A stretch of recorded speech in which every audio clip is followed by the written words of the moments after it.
Halo semua, saya Putu Andarisa Widiastiti, NIM 1909511061.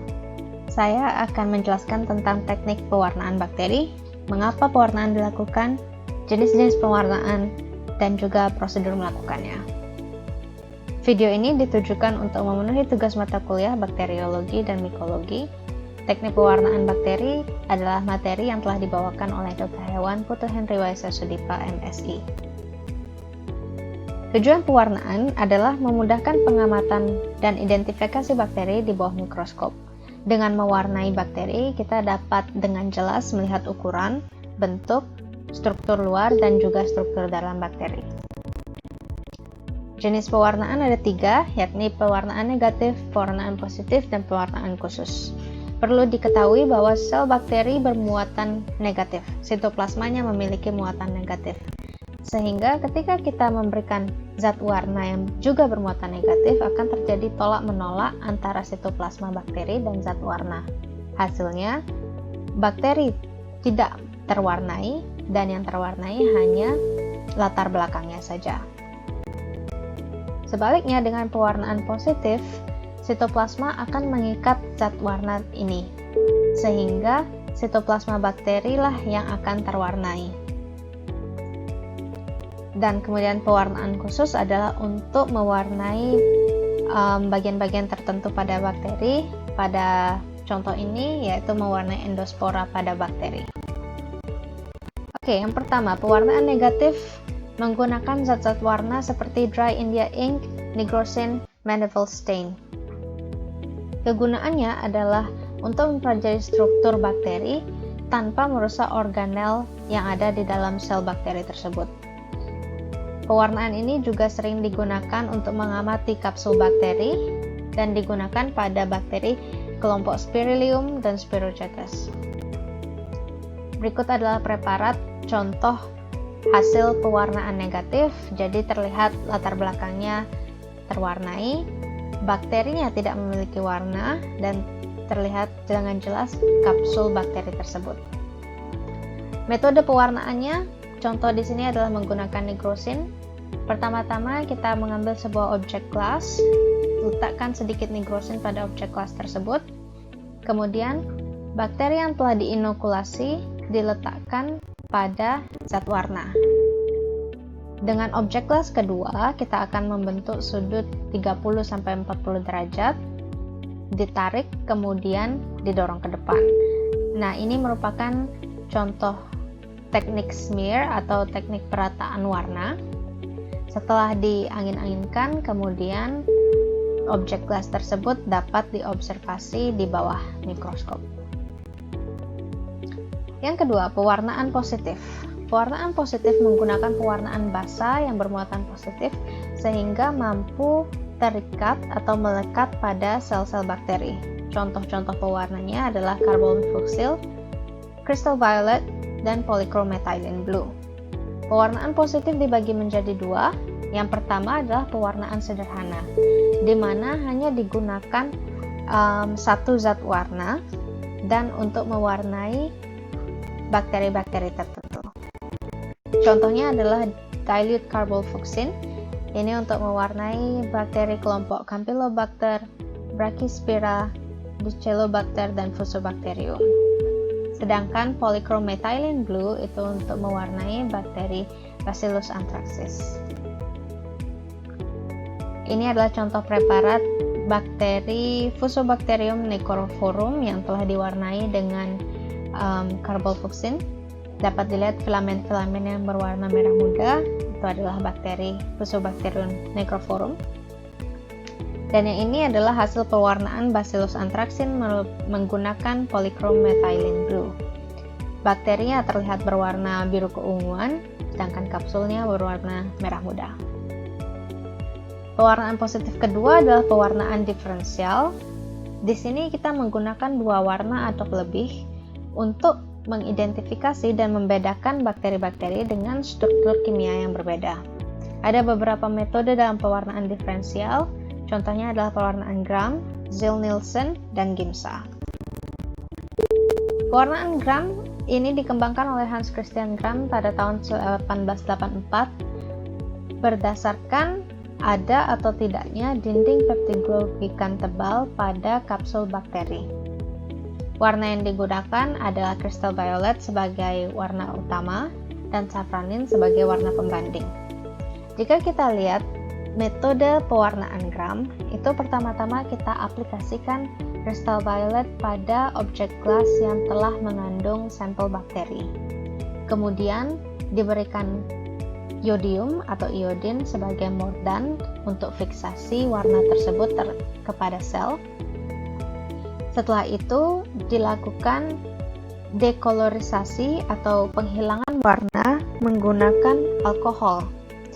Jadi ketika diberikan alkohol, bakteri yang mempunyai dinding peptidoglykan tebal ini sudah mengikat warna kristal violet di dalam dinding peptidoglykan tersebut, sehingga jika ditambahkan alkohol, warna tersebut tidak hilang. Sebaliknya, bakteri yang tidak memiliki peptidoglykan tebal akan kehilangan warna kristal violet tadi. Dan tahap terakhir adalah memberikan warna safranin yang berwarna merah muda untuk mewarnai bakteri yang telah kehilangan warna tadi. Jadi kita akan mendapatkan dua jenis bakteri. Bakteri yang berwarna ungu disebut dengan bakteri gram positif, dan bakteri-bakteri yang memiliki warna safranin atau warna merah muda itu disebut dengan bakteri gram negatif. Pewarnaan gram merupakan salah satu teknik pewarnaan yang sangat sering dilakukan untuk mewarnai berbagai jenis bakteri dari kelompok Streptococcus, Staphylococcus, Tueperella, Corynebacterium, Pseudomonas, Clostridium, dan lain sebagainya. Ini adalah contoh pewarnaan gram pada bakteri Streptococcus. Dapat dilihat bahwa Streptococcus adalah salah satu bakteri yang termasuk dalam kelompok gram negatif positif. Streptococcus termasuk dalam kelompok gram positif. Jadi di sini warnanya adalah ungu. Selanjutnya pewarnaan Ziehl-Neelsen. Pewarnaan Ziehl-Neelsen ini membedakan bakteri antara bakteri yang tahan asam atau bakteri yang tidak tahan asam. Bakteri yang tahan terhadap asam umumnya memiliki kandungan lemak yang tinggi pada dinding selnya. Metode pewarnaan Ziehl-Neelsen menggunakan carbolfuchsin sebagai pewarna utama dan methylene blue sebagai warna pembanding. Prosedur pelaksanaannya diawali dengan pemberian carbolfuchsin pada objek gelas yang telah berisi sampel bakteri. Kemudian objek gelas tersebut dipanaskan agar warna terfiksasi pada sel-sel bakteri. Kemudian diberikan alkohol yang bersifat asam untuk menghilangkan zat warna pada bakteri-bakteri yang tidak tahan asam. Bakteri yang tahan asam akan mempertahankan warna carbolfuchsin yang tadi sudah diberikan.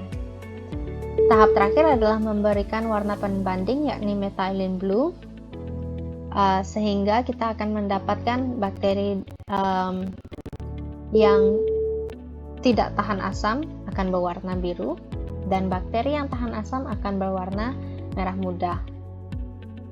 Pewarnaan Ziehl-Neelsen ini merupakan salah satu pewarnaan yang sangat spesifik untuk mewarnai bakteri Mycobacterium, Paratuberculosis, Brucella, Nocardia, dan Chlamydophila. Ini adalah contoh hasil pewarnaan Ziehl-Neelsen pada bakteri Nocardia asteroides.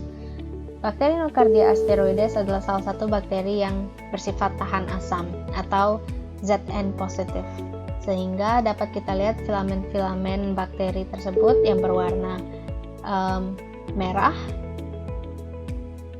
setelah diwarnai oleh pewarnaan Ziehl-Neelsen. Yang ketiga dari pewarnaan diferensial adalah pewarnaan Giemsa menggunakan kombinasi warna azur, eosin, dan methylene blue. Karena kombinasi warna ini, pewarnaan Giemsa sangat baik digunakan untuk mewarnai berbagai komponen dalam sel. Bakteri ini dapat Pewarnaan gimsa biasanya digunakan untuk mewarnai bakteri Bacillus anthracis, Mycoplasma haemophilus, Borrelia anserina, Dermatophilus congolesis, dan lain sebagainya. Berikut ini adalah hasil pewarnaan Dermatophilus congolesis menggunakan pewarnaan gimsa.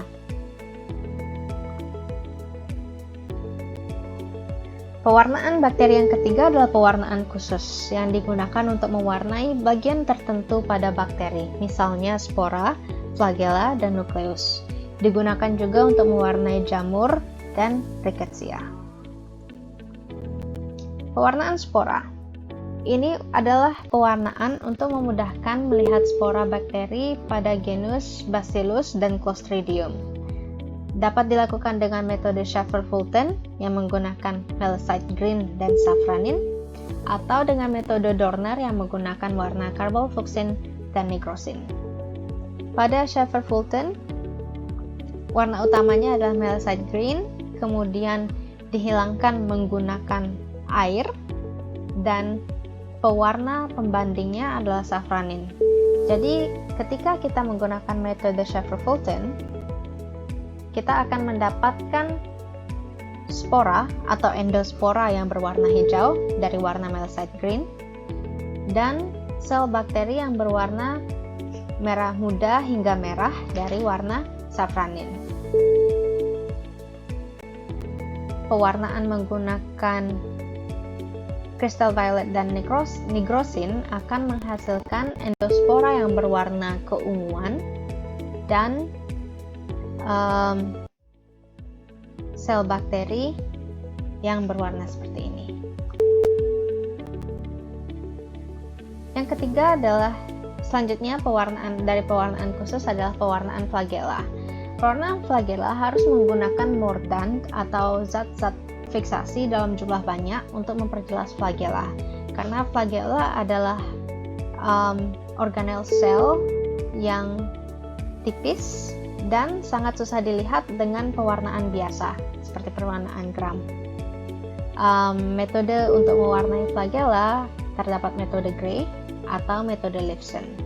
Biasanya menggunakan crystal violet sebagai warna utama, asam tannik, dan aluminium kalium sebagai mordant agar pewarna mengendap dengan baik di sekitar flagella. Hasil pewarnaan flagella menggunakan metode Gray adalah sebagai berikut. Jadi, kita dapat melihat bentuk penyebaran dan juga panjang dari flagella sebuah sel bakteri. Selanjutnya adalah pewarnaan nukleus. Pewarnaan nukleus dapat dilakukan dengan pewarnaan gimsa, Filgen, dan Robino. Fiksasi pewarna digunakan larutan Bowen. Selain itu juga digunakan 1-NaCl untuk hidrolisis RNA sehingga hasilnya hanya menunjukkan DNA yang dimiliki oleh bakteri. DNA yang bersifat asam kuat akan mengikat warna keunguan dari larutan gimsa, sedangkan sitoplasma pada bakteri tidak akan memiliki warna. Pewarnaan rickettsia. Rickettsia adalah sebuah organisme yang tidak sepenuhnya dapat dikatakan sebagai virus, tidak sepenuhnya dikatakan sebagai bakteri. Rickettsia dapat ditemukan di dalam sel eukariotik, dan rickettsia tidak bisa dilihat dengan baik menggunakan pewarnaan gram, sehingga untuk melihat rickettsia kita perlu menggunakan metode gimsa atau metode Gimenez. Menggunakan metode Gimenez, kita akan melihat rickettsia berwarna merah keunguan seperti yang terlihat pada preparat ini. Yang terakhir adalah pewarnaan jamur. Jamur umumnya dapat diwarnai dengan pewarnaan gram. Jamur yang termasuk dalam kelompok yeast seperti Candida albicans bersifat gram positif karena mengikat warna kristal violet dengan baik. Pewarnaan jamur yang di luar kelompok tersebut juga dapat dilakukan dengan lactophenol cotton blue. Sekian yang bisa saya sampaikan mengenai teknik pewarnaan bakteri. Semoga bermanfaat dan terima kasih.